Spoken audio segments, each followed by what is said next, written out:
What's going on, everybody? It's attorney Chris Waggener back to do another lawyer reacts video. And like I do in most of the other ones, I'm going to be reacting to a cops video that I have queued up right here. And like all the other ones, I haven't seen this one, so I'm just going to talk about it, tell you what I think as I see it.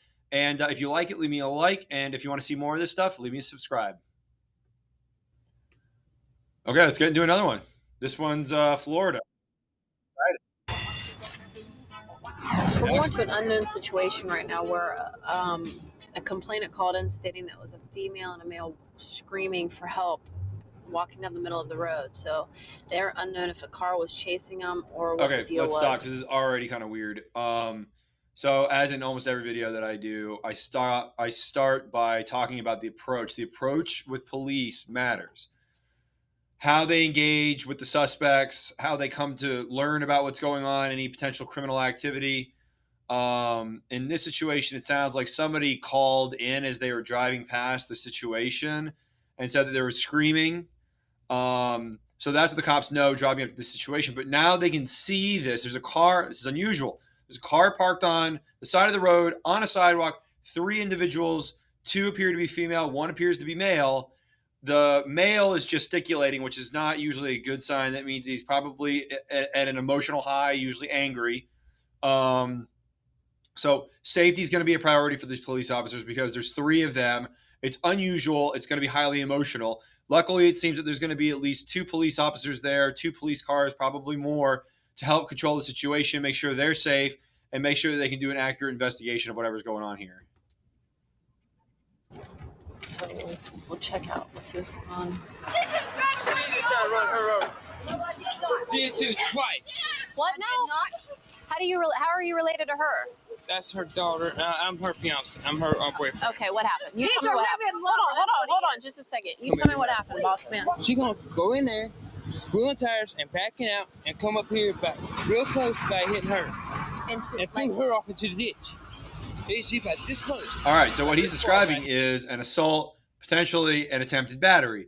So in the state of Florida, an assault is any words that are said by somebody else that puts that person, the other person, in imminent fear of bodily harm.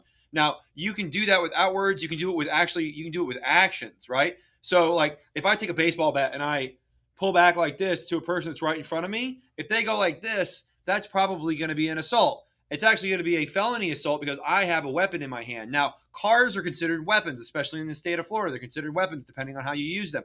So backing a vehicle up in such a way as to potentially hit somebody, if it puts that person who's being backed up against in imminent fear of great bodily harm or just bodily harm, that's an assault. And if it's got a car, now we're talking assault with a deadly weapon, that's a felony. Hitting everything. She came up this way. Come here. All right, talk to me, darling. What happened? So now what they're going to do is they're going to compare stories. They want to see, because just because somebody says it doesn't mean that it's the truth. Shocker. So what they'll do is they'll compare stories and see if they line up. And if they do line up, great. If not, then where do they differ? Why do they differ? It matters. All that matters. Yeah, I know you from Mexico. Right. She just got through trying to rip me over off and down the sidewalk. Okay, how did it start from Hey, where look at her face, you right? Look, she's crying. Okay, she's obviously terrified. She's obviously just been through an emotional event, or she's currently still going through the emotional event. So going back to what I just said about the assault and about the attempted battery, which is starting to sound more like this might be an attempted battery. She tried to hit her, but failed to do so. She attempted to actually hit her. I mean, frankly, if she was trying to kill her, it's attempted murder. But you can tell that just based on the video that the imminent fear, because it's subjective to the person that's being placed in the fear, she's clearly fearful. You got out of the car and what happened? I got out of the car and she started running in the car and over there. She turned the damn thing around and almost ran into me. I had to jump. You had to jump out of the way. This is where she ran her car to? Yes. What, did she back into that parking lot over there? And then what's the deal? Why does she want to run you over? Because she's thinking how her damn money went in last week and she gave me damn money for me to take my kids out with. That's your mom? Yeah. Did you try to run her over? No.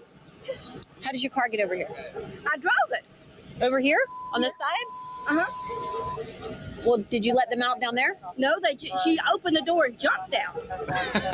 And what she And just then started, he Look at jumped this out the police back officer. door. This police officer's like, Only in Florida, man. This is great. This is great. This little old lady just stoically, just like right in their face. Nope, didn't try to hit him. Didn't do that. And look, this cop is trying to figure it out. She's like, I've got two of them saying she tried to run me over. You saw the tears in that woman's eyes. She sounds believable, but this woman is just dead, like right in her face. She doesn't know what to do. And I turned around over there and came over here to where they had just run across the road and running down into the ditch. then how did the skid mark get here, honey? Chasing me. Are you hurt? I wasn't chasing after her. I was trying to come along here beside her and say, listen, don't run away from me like this. The tracks start all the way over there. All right. So let's break down the two stories, right? The old lady is saying that she just turned around and was just trying to come back together and say, hey, don't jump out. Don't run away from me like that. That's what she's saying. So she didn't have any intent. She didn't have any intent to harm her. That matters in these cases. Intent matters a lot. We call it mens rea. That's the legal phrase for it, right? What's the state of mind of the person who's committing the crime? And for an assault and a battery, you have to intend it. So you have to intend to hurt the person. You have to intend to create that fear. So she's basically saying that I didn't intend to do that. It's on my daughter to believe what she believed. Said that they saw the two people running and screaming for help, and that a vehicle was possibly chasing after them. And then you got skid marks all the way across the parking lot, back down here, and across the road over there, which ran the victims into the ditch. Will you just leave me the heck alone? Hey, now, please. I gotta say, I believe the victim. I don't believe this crazy old lady. I think she did. I think she tried to run down and try to teach her a lesson. It's hard when you keep lying to me. It's hard when you've ended up putting bruises on me. It's an abusive relationship. No. August 25th of this year, you put down bruises on me that I wore for 3 down weeks. How did you end up on the side of the road? I drove up beside her and tried to say. But here's my thing. Here's my problem Somebody here. called in and said that, The stuff that she was now- screaming and you were trying to run her over. I wasn't. I'm not You need arguing rescue, with sweetie? her. No, I just need to go home and get to bed. How far away do you live? Down the street.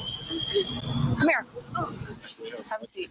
All right. So what these police officers are dealing with now is there's a lot going on in this scenario because of what appears to be an abusive domestic situation. It may not be domestic in the sense that they might not live together, and I pray that's the situation. I pray that this girl doesn't actually live with her mom. But to me, this looks like classic. Maybe not classic because it's usually man on woman. And usually when you see parent child, the child is usually a minor. But this looks like a classic abusive relationship. Based on the way that the daughter is behaving and based on the way that the mom's behaving as well. So my defense attorney brain is going back to the skid marks. The police officers were looking at the skid marks and it sounded like they were long ones. My thoughts are they sure that, they weren't there to see the actual skid marks get put down by this vehicle. Are they certain that those skid marks they're looking at, because it was in a dirt parking lot, it's a lot easier to lay down skid marks in the dirt than it is to do it in the asphalt. So, are they certain that those skid marks came from her vehicle? I just don't know. They didn't show us a good picture of them. If I was the attorney on the case, I'd probably want to go as soon as possible to that parking lot and check to see, how fresh are the skid marks? Do they align with where the vehicle came to rest and all that stuff? But what they're also trying to figure out right now, I think that this lady cop is trying to figure out, is there a scenario here where they need to remove this woman from her mother in some way or another? Have a seat.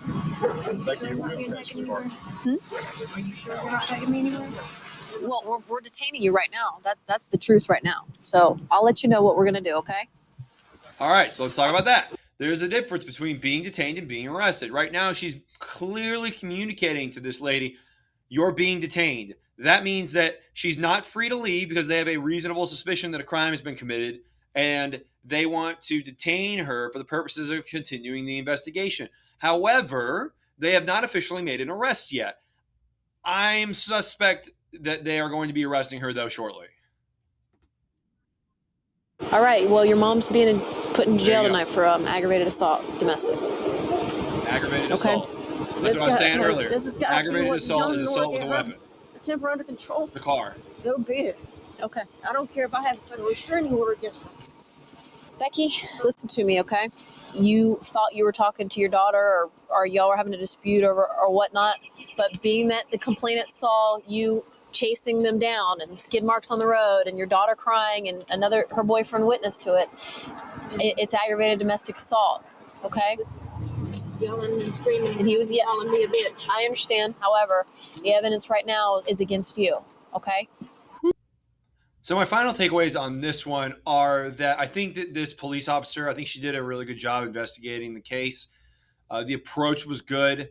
Obviously, they had the call about the situation, and then even by driving by, seeing them off in the woods, even if they had no call, just driving by and seeing them off in the woods like that would have been enough for them to approach to investigate and see what was going on. But they got the party separated. They got all three versions of the story. The girlfriend boyfriend girlfriend / daughter and the boyfriend, their stories aligned, and then and also with their story also aligned with what the call came in with, and then the old lady had a different story. The police officer did a good job of charging her with aggravated assault. I think that's the right charge here. They could have done attempted murder or an attempted aggravated battery. But here's the rub. This police officer, she seems like she's pretty smart about the law. She understands, I would imagine, that there's going to be an issue with intent here.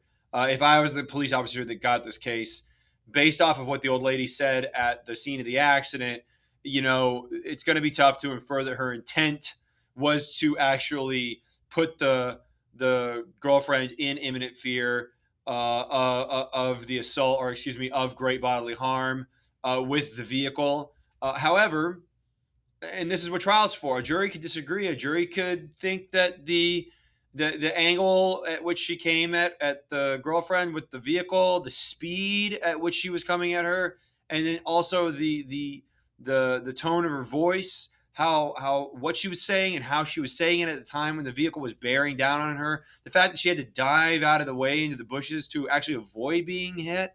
A jury could disagree, and that's why we have trials. So I think this was a really interesting one, a good example of a police investigation taking place. I think she made the right call. Also, interesting wrinkle in there with the domestic violence. She asked her if she needed a rescue. That would mean that that they needed to be separated. It sounds like the girlfriend / daughter is probably going to be taking out a restraining order on her too, which, as tragic as that is, with parents and children, it sounds like it's probably the right move there, considering it sounds like she's also the mother is beating the grown daughter, despite this whole incident. So I hope you guys like this one, and I'll see you on the next one.